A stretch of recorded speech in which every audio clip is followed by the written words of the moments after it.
Bạn đi chơi với tàu đại nhóm đá chạ trời về phlieng 3-4 មេហើយទឹកវាឡើងហៀស្រះហៀមកគៀនហើយយើងដើរចាក់ត្រីតាមខ្នល់ផ្ទះភ្លើងហើយត្រីតាមហ្នឹងវាឡើងមកពីស្រះធំៗមកបាទហើយក៏ខ្ញុំបានដាក់បកាយចោលហើយ4 10 20បកាយដែរយើងរៀបបកាយហើយយើងដើរចាក់ត្រីដែរ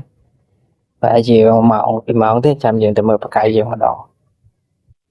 ត្រីតាមហ្នឹងធំបាទមើលវាមិនឃើញវាដេកតែក្រោមស្មៅខ្ញុំខំ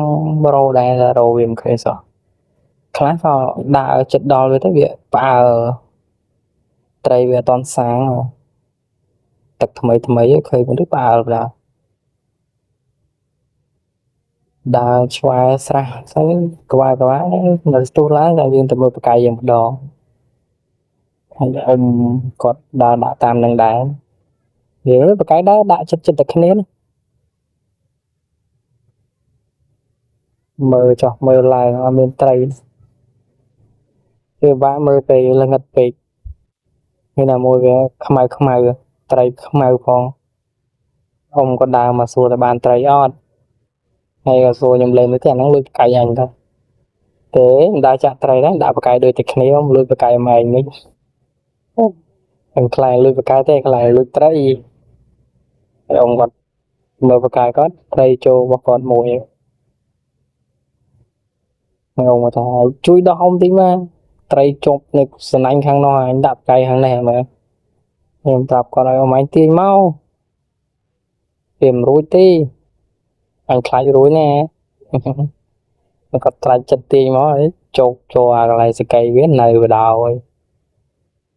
ខ្ញុំគាត់ថាមកអើយខំលេងដល់កន្លែងដោះមិនកើតខ្ញុំប្រាប់គាត់ទៅមិនដោះកាត់ដោះបកាយមកដោះលើទៅខ្ញុំដើរចេញទៅមើលបកាយខ្ញុំសិនតែប្រាប់ឲ្យទៅមើលបកាយគាត់ថាຕົកយូរម្បាលតិចពួកឃើញថ្មីដែរដោះអស់ឡើយមកមើលបកាយខ្ញុំម្ដងបកាយខ្ញុំជាប់ត្រីមួយដែរបាទមិនធំទេមិនជាប់ទុកទូចត្រីប៉ុនកោដៃកូនក្មេងមិនសូវសបោដូចពីមុនឥឡូវអ្នកឆក់វាច្រើនពេកតែឆក់រៀបភ្លឺងាប់ត្រីតែដង្កូវវិញហ្នឹងខ្ញុំបានត្រីមួយដែរដោះក៏បីរួចទៀតបាទមាត់ខំជាប់ប៉ំហ្នឹងដោះបោះលើគោករួចបណ្ដោយវីដេអូមានតែប៉ុណ្ណេះមិនមានអីច្រើន